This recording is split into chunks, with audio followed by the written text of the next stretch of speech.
Hey everyone, and welcome back to this next episode of Great Commission Women. I'm so glad that you guys have been enjoying the episodes. It's been awesome to hear feedback from you guys on what's encouraged you and how the Lord's been working through the podcast. It's just been so great to hear, and I'm so glad that the Lord is using this for His glory. Today, I'm excited because I have a really good friend, Alicia Rattin, on my podcast. I'm so thankful she was able to be on, and I'm excited for our conversation. So thanks, Alicia. Yeah, thanks for having me. So little background here. Mom started going to the church we went to when she was 18. And shortly after that, she started helping out in the youth group. And at that same time, Isaac Rattin, Alicia's now husband, was also at the youth group leading. And so my mom and dad got to hang out with him for a while. And then I think it was, like 3 years or 4 years after he started doing the youth group that you guys met, and they met you. And so we've actually known the Rattins for a long time. So tell me a little bit about yourself for the viewers, so they can know who you are, where you grew up, who you're married to, about your kids, and your church. So Sure. So I grew up in Lunenburg, Massachusetts, which is about an hour from where I live now, and grew up in the same town as my dad and my grandfather and my great-grandfather, actually, Oh, which love is that. a really kind of fun thing. And I have a wonderful mom and dad. My grandparents actually lived in an apartment attached to our house, and so just a lot of family roots when I was growing up, which was a real blessing. And I now have 4 kids, married to Isaac, who is a pastor of a church in Massachusetts, and we homeschool and have a lot of ministry that we do with the church, and I play the violin as an orchestral musician and a teacher, and life was really good and busy. Yes. I did violin with you for, I think it was 7 years, right? Yeah, Yeah, sounds about right. it was 7 years, and that was so fun. I feel like we spent a lot of time at, after lessons hanging out and doing lessons, and that was such a cool season of life too. Yeah, I kind of miss going over to your house every week. Yep. My kids do too. Yeah. So talk a little bit about growing up being homeschooled. Because I know you grew up homeschooled. Did you enjoy it? Do you feel like it helped prepare you for homeschooling your kids now? Talk a little bit about that. Yeah.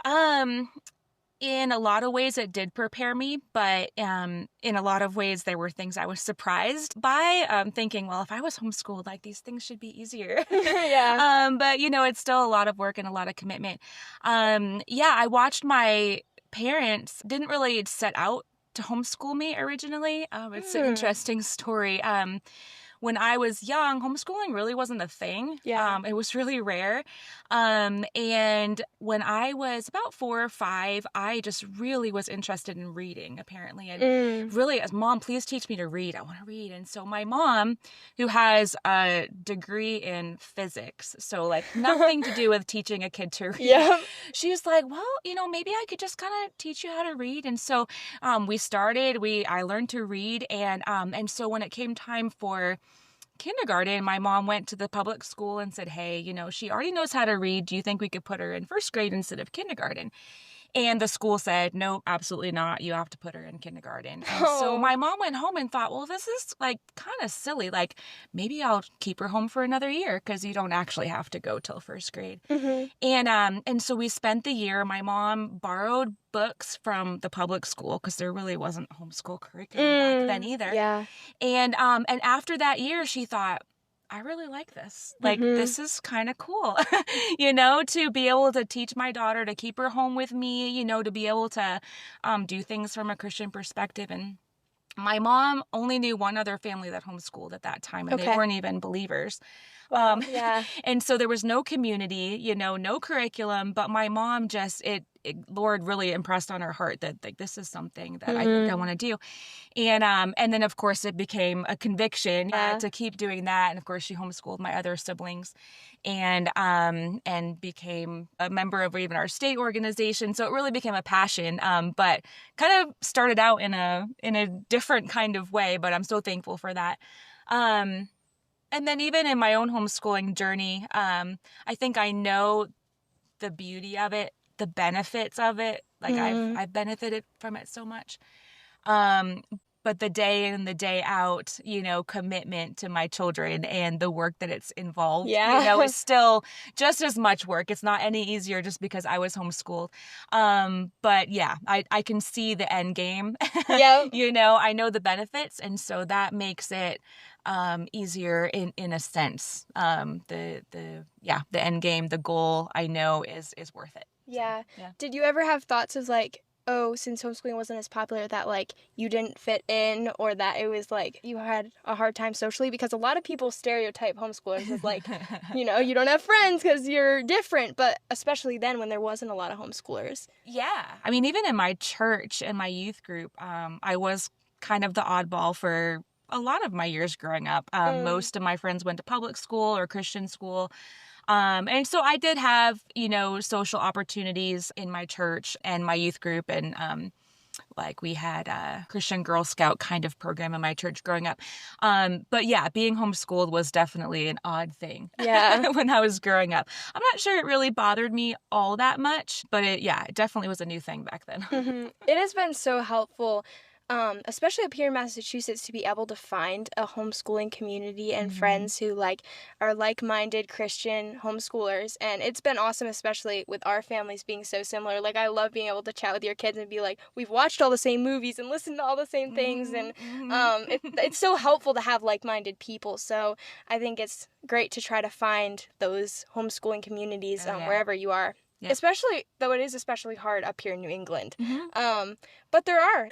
Yeah, so I would say we're more of a tight-knit homeschool community up here because there aren't as many of us. Yes.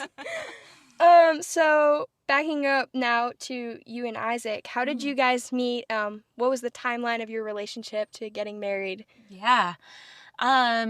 So I had to wait a long time to find a spouse. We were... I just turned 27 when I met him. And let's see. So I was part of a worship band, and we were doing a weekend of worship events, kind of touring around New England. And our bass player went to my now husband's church and said, hey, like, you should all come to my church Sunday morning before a concert at night, and you guys can do worship. We will just kind of hang out at my church in the morning. And so like, okay, so we went, and the church was currently meeting at a large high school. So my sister and I were kind of hanging out backstage because it was like a high school auditorium. And I remember specifically Isaac walked up on the stage and sat down, and I just noticed him right away. And I turned to my sister and I was like, who's that? I hadn't seen him before. And my sister said, oh, that's Isaac, because she had met him at a college and career retreat like the year before. Oh, wow, so okay. she kind of already knew him. And she's like, yeah, that's Isaac. And I was like, oh. And this is very uncharacteristic of me, but I was like, is he married?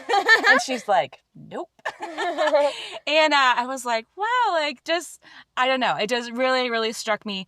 I don't know. I'm not sure if you would say it was love at first sight, but I definitely noticed each other. We didn't actually talk to each other that day. There was just a lot of people, like mutual friends that we knew that were kind of all talking in a group and things like that. But we didn't actually talk to each other. And I was sort of trying to like not leave without at least saying something, is trying to learn to be a little bit more outgoing. And but anyway, so we didn't actually, speak to each other that morning. But after that, the bass player got a hold of one of my CDs that I had made of violin music and gave it to Isaac and said, hey, just so you know, her email is on the back cover. And he had asked me if that was okay with me, and I was like, yeah, sure. And so I actually went back to school. I was in school in North Carolina at the time, and got an email from Isaac.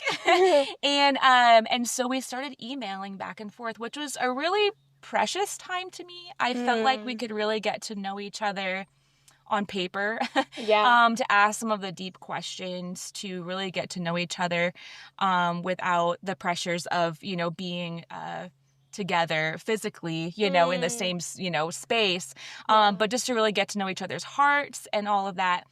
And so then when I came back for Christmas break, he asked me to go to his church's Kaylee dance, which I was like, what in the world is that? And so they had some Scottish people in their church, and every New Year's Eve they would do a Kaylee dance, which is a very traditional kind of Scottish dance that they would teach you how to do. And big circles, everyone's in a big group, and you kind of weave in and out with each other. And so they walked you through all that. And so he invited me, and I was a little intimidated because I'd never done something like that before. Plus, I would be meeting his family for the first time, and but anyway, I did it. I went, and we had a great time. And then went back to school for my second semester, and so again, with just a lot of communicating on email, talking on the phone, but just really getting to know each other. And then I graduated in the spring and moved back up here. Was kind of thinking about pursuing more schooling before I met him, but then I decided I really should come back to Massachusetts and see if this thing was really going to pan out. And so we dated for some time. We at one point kind of needed to decide, are we going to get married or are we not? And kind of went through a real searching, praying time, and didn't really feel like it was God's timing for us to move forward. So we actually broke up for a short time. But then after about 6 months, again, of prayer and seeking wisdom from other people, decided that actually maybe we do.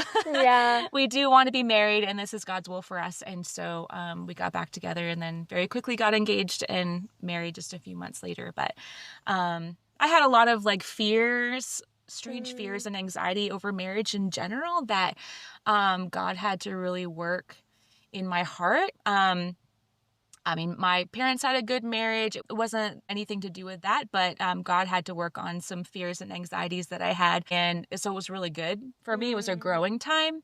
And then here we are today. Oh my goodness, I love that. Jump back a little bit to kind of your waiting season for a husband. I'm kind of in that season myself, praying for my future husband and waiting on the Lord, and sometimes it can be really hard. I know I'm still so young, but there's those days where I'm like, man, Lord, when's your plan coming? What is gonna happen? How did you kind of walk through that, trusting the Lord, waiting on his timing? How did he encourage and strengthen you? Well, there were a lot of ups and downs in that season, but again, it really is a test. Am I going to trust the Lord, in something that's really important to me, and I had watched a lot of friends get married, ahead of me, and I'm thinking, why not me? And, but just trusting the Lord and saying, you know what, I'm going to use this season to honor the Lord, to serve him, to enjoy these years, and I look back on it now, and I am thankful for that season, and I would have been thankful if I had gotten married at 18, 19, 22, but now I look back and just the people I was able to meet and the things I was able to do at my church in terms of serving, I would not have had time to do if I got married and had kids right away. I was able to to get more schooling, which was really fun. My mom said at one point, hey, you're not married, you're not tied down, why don't you consider doing more schooling? Why not? And I thought, yeah, why not? And so I'm so thankful for that, because I wouldn't have the opportunities that I have today without that extra education. And one of my best friends I met down there at school, and so many benefits, now even able to travel to see my sister in Germany, things that I wouldn't have been able to do during that season. And so I really just purposed to love the Lord more, to wait, to be patient, to know that my ultimate fulfillment is not in a guy or in having kids, but it's in him. And am I really going to be satisfied with that? I can say it, but when it gets rough, am I really going to trust him? And yeah, God just really grew me and gave me so many opportunities in that single period that seemed like it was never going to end. And my sister had to wait a while for her guy too. And yeah, there were some rough moments, but just again, am I going to trust God when things aren't maybe going the way I pictured them to go, the way Yeah. I want my life to go. God may have some plan that I'm going to look back on someday and say, thank you, Lord, for how you worked that out. Yeah, that is so encouraging. Yeah. I love that. Mhm. I have definitely felt the battle of trying to be content in the Lord when you're wanting something and being satisfied in him. That is a daily surrender of like, I'll be satisfied in you. I'll do what you want me to do, not my will, your will. And I was being, silly thinking, oh, I'll just surrender that to the Lord and I'll be good. Like I can just do that. But it's every day. And I am so thankful though for all the women in my life who have encouraged me, like you, who have been in a season of waiting, and really, especially Mom giving me so many verses and praying alongside me has just been my greatest encouragement, and I love that. When you get married and you have kids, you still have to find your fulfillment and your purpose in Christ. Yeah. Because the guy is going to be imperfect. He is not always going to be there for you in every way, Yeah. and to put that expectation on a guy, what a burden too, to fulfill your every need. And so to be in a place where Christ is already meeting all those needs, and then God brings someone into your life, and hopefully that guy is also in that season of relying on Christ. When you come together, it's so much sweeter, because you don't have this person with unrealistic expectations. And I mean, even getting married later, I still struggled with unrealistic expectations of my husband. But to remind yourself that, my joy and my fulfillment is in Christ ultimately. And the guy is a blessing, and something that God has created. He's created us for companionship, but ultimately Christ has to be at the forefront. And it's a good lesson to learn before you get married. Yeah. So when you guys got married, did you know you were kind of going into that he wanted to go into ministry, Isaac did, that you're going to support him? Was that kind of something that came about as you guys were married? How did that happen? Yeah, so that's really funny because when I was younger, I wanted to be a pastor's wife. Like if you'd asked me when I was about, 10, 11, 12, what do you want to be when you grow up? I want to be a pastor's wife.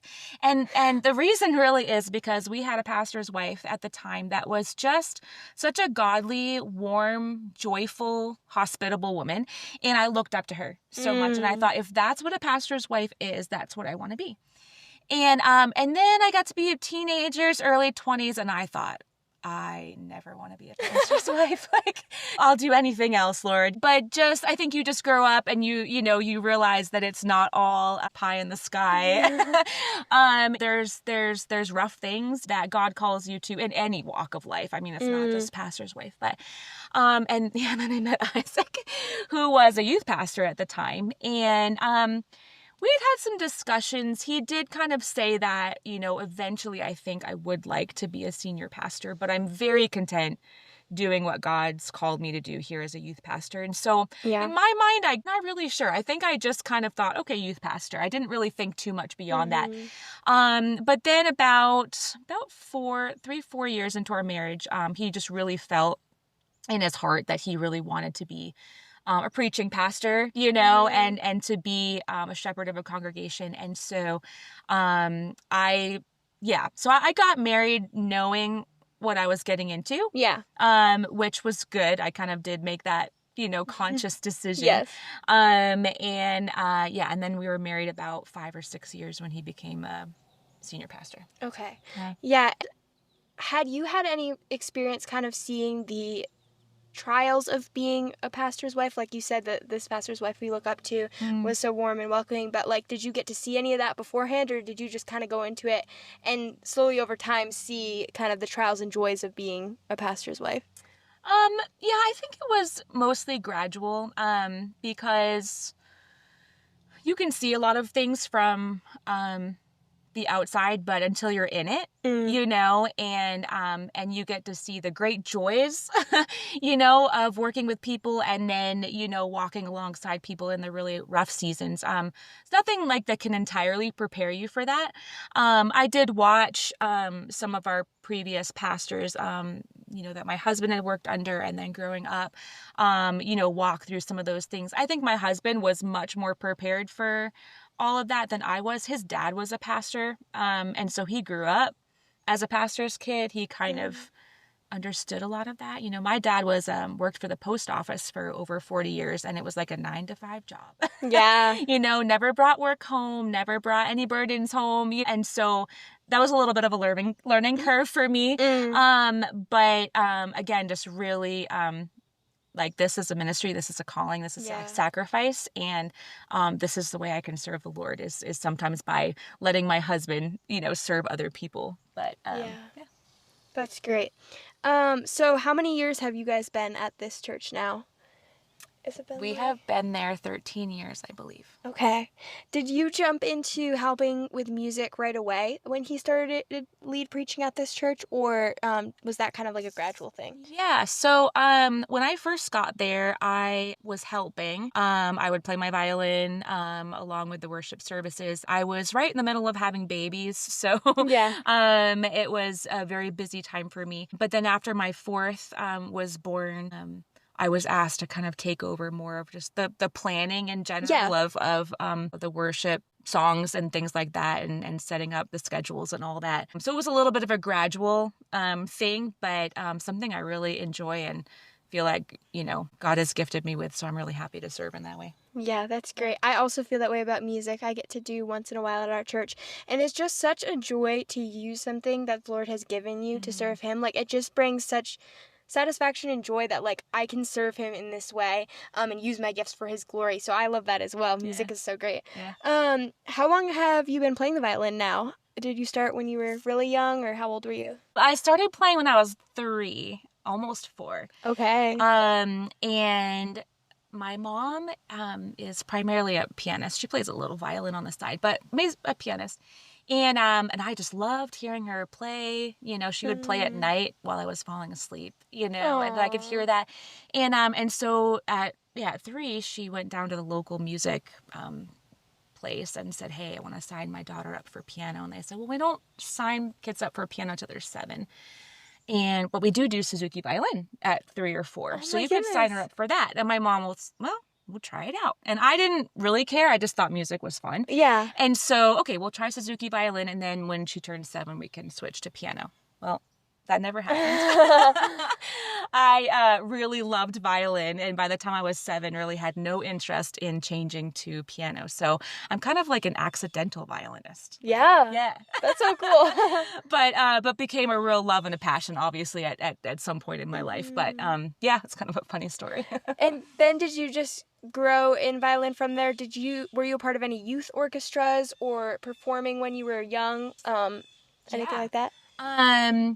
So yeah, I was a member of a youth orchestra here in Massachusetts, in Worcester. It's a little bit of a smaller one, but great opportunity. We actually got to go to Germany on a orchestra tour. Wow, that's so cool. And my mom went too, because I was, you know, a little bit young. She didn't want to send me to Europe by myself, but that was really fun. And then when I was in high school, I got into the Boston Youth Symphony Orchestra, which was really, really fun, and a real opportunity to play with kids from New England that really had a passion for music. And so I grew a lot through that experience playing in Boston. And then I went to school for music. I went to a local college, but I was able to study with somebody off campus who was a founding member of the Juilliard String Quartet, but he was retired and taught out of his house and took me on, which was a real privilege because he didn't take a lot of students at that point. And I just loved him. I grew so much from his playing, and he was kind of like a grandfather to me. And his wife was so sweet, and so that was a real special opportunity. And then, came back for a couple years and then decided to go to East Carolina University for my master's degree in Suzuki pedagogy, which is like teaching the Suzuki violin method. But also just grew a lot in my own violin playing. That was a little unexpected. I thought I was down there to study Suzuki, but I grew so much in my playing. I had a fantastic violin teacher who really pushed me. So that was kind of my growth. That's so cool. Opportunities I had. Yeah, that's awesome. And then now you give lessons out of your home. What is that experience like, getting to see kids grow in their love for music, or maybe don't like music as much. Man. What is this? I love it. I've had so much fun, and just developing relationships with students, and I'm going to a wedding in October of a former student, and it's so sweet to have these long-term relationships with a lot of them, and it's so fun. Sometimes they come in and they're so shy. And I just love helping them to open up and to, to learn, the discipline of learning an instrument, and the joy, that they can get from that, how to work through the hard days when they don't want to practice, and just trying to make lessons a joyful, fun experience. I want them to come see me every week. I want them to want to come see me, and then I think one of the biggest blessings is seeing them go on to even use their music in church and things like that. That just thrills me so much when they start to join their worship team, or they play special music at their church, and they'll call me and say, hey, we're doing this, song. Can you help me out with it? I'm like, absolutely. I just, to me, that makes it all worth it. When I can pass something on to them that then they can use to bless others, is just such a cool thing. Yeah, I love that. It's also cool, I think, getting to see some of my younger friends who are taking lessons from you and their growth and remembering I did that book and I did that, and talking to them about it. It's so fun. Yeah. So you're also part of the Hartford Symphony Orchestra. Yes. Talk about that how that opportunity presented itself and how you got involved in that. Yeah. So that just is a blessing from the Lord. When I graduated, with my master's degree, I went to a chamber orchestra camp in Texas. And while I was there, we did some mock auditions, where we would have to prepare certain music, and then there'd be some judges, and we had to play in front of them, kind of to prepare you for different audition situations. And after we did that, one of the teachers came up to me and said, you really ought to consider taking some professional orchestra auditions. And to be honest with you, I didn't think I was that good. I mean, good enough to do that. And it's kind of surprised me. And I thought, really? Am I good enough to even attempt that? Yeah. And she said, I really think you ought to try, And so I thought, okay, God sometimes speaks through people, and you need to step through that door sometimes. And so I went home and looked through orchestral auditions that, all over the country, which spots were open. And in Hartford, about 3 months after this, they were having violin auditions, and there were 3 spots open. And I thought, well, I wouldn't have to fly there. Yeah. I could drive there, and it would be kind of a good first experience just to see what it's like, to see whether I'm even, capable of doing this kind of thing. So I thought, okay, I'll do it. So I prepared and got, some extra lessons from some people. I did take it seriously, but I wasn't nervous about it because I didn't really think I was going to make it. I just wanted to do my best. Yeah. And so I went down to the audition, and there's 3 different rounds, they had different groups of people. And so I went to the first round, and I got promoted to the second round and auditioned again. And really, Lord? And then third round. And I knew by the time I made it to the third round that I had a job, because there were 3 openings and there were 3 of us left. And I just came home. I could not believe it, because I just kind of took it as a good experience, the audition. And I couldn't believe it. I was like, wow, Lord, you just laid this on my heart. And I was so excited about it, you know, and I love it so much. I love being able to play. I love just the fact that I'm even able to support my family a little bit financially, and in so many ways it's kept my skills up because I actually have to practice. Yeah. If I didn't have my orchestra job, I might not practice as much. Yeah. And so it's been really good for that. But it really was God's this is what I want you to do, you know, and I prepared for it, but I wasn't really convinced that it was going to happen. And God said, nope, this is what I want you to do. And it's been such a blessing. It's so much fun. That's so great. I feel that way with my podcast. Kind of the Lord laid this on my heart and I started doing it. And right away, he just started opening doors and opportunities. And I was just kind of blown out. I was like, oh, I was just doing this for fun, but you actually want to use this? This is awesome. Like, Yes. and I instantly humbled of like, wow, like the Lord can use our humble efforts to Right. glorify him. And Right. yeah, I've seen that. Yeah. What opportunities has this given you to be a light for Christ and being a Christian in the orchestra? What has that been like? Yeah. I mean, it's definitely in the arts community. There aren't a lot of Christians. That's especially in New England. But yeah, just being able to get to know people. One story in particular, there was a guy that I had kind of talked to during breaks. You know, we don't have a whole lot of time to interact, to be honest with you, because we're warming up, we're playing, we're in the middle of a concert. But this one guy, I can't even remember how the conversation originally started, but he knew I was a Christian.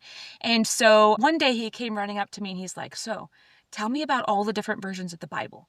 And I'm like, what? He's like, well, my son's doing this project and I need to know, like, what's the difference between all the versions of the Bible? And so I was like, okay. I was like, well, in 5 minutes, I'll try to like summarize, the difference between like the, Living Translation and the King James Version. And so I had to kind of give him a little bit of the rundown.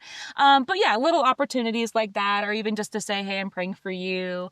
Little things like that have been just a neat way to, just be a testimony. And even just trying to be joyful and, just be a different life for Christ. So. I've told Mom, I'm like, I don't feel like I'm doing enough for Christ. Like, I feel like I need to do more. Like, do I have to actually like, go on the mission field to feel like that? And she was like, you can serve Christ wherever you're at. And you can, just being a light can be a witness for him. You don't always have to like explicitly share the gospel. Well, that can be great and powerful, but sometimes just, being a light and being known as this person who loves Jesus can be great light too. Yeah. And you never know when just being a light for Christ and just people just knowing that you're a Christian, years down the road sometimes, people will be like, hey, like, I have this question for you. Or I didn't know who to ask about this. I had another conversation with somebody and she's like, hey, like, what do you think about baptism? Like, because there's someone's going to get baptized. So like, you just never know. Sometimes you might think, man, like I've never really had an opportunity to really share what I believe, but you never know what God's going to do. You don't. What about sharing the gospel in your home with your kids? How have you, obviously being a pastor's wife, you're in church hearing those things, but being diligent to teach it in your home, have you felt a burden to do that? Has that been easy, hard? Kids being receptive to that. How has that been? Yeah.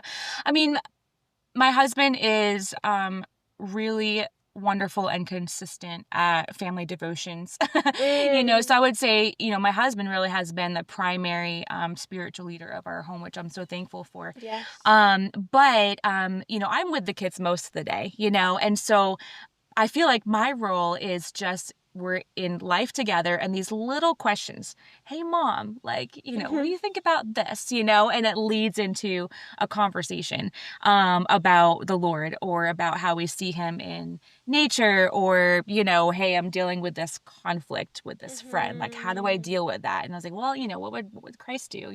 And so those little conversations where we kind of get to like almost flesh it out. Yeah. I almost see as kind of the role that God has given me, at least in the years so far. Yeah, that's great. My final question for you is, what piece of advice would you give to young women who want to use their gifts to glorify God? Because I see that actively in your life, wanting to serve the Lord with your gifts with violin and talking with people. So what advice would you give to them? I would just say, like, just a couple of things. Be really, really faithful, even if you're not quite sure if this is what God, would have you to do. Seeking wisdom from other people, saying, hey, what do you think my gifts are? How do you think I could fit in and serve? And I have done so many things in the past few years that I would say I would never, ever do. Yeah. I don't like speaking in front of people, and yet God's given me opportunities to do that. And just things that I just thought I would never, ever do. Yeah. I'm not gifted in that way. But just saying, Lord, I'm available. And I'm willing to serve in any way that you would have me to serve, whether that's the things that are unseen, the things that are seen. And then, yeah, just asking people around you, because sometimes I think we have certain gifts or abilities. But people that are older and wiser than us looking at our lives might actually have like a different opinion, and say, well, I see you're really gifted in that area. And then say, well, how do you think I could use that to serve? I think using the wisdom of people. And then, when people ask you to serve, just jump in and be willing to serve.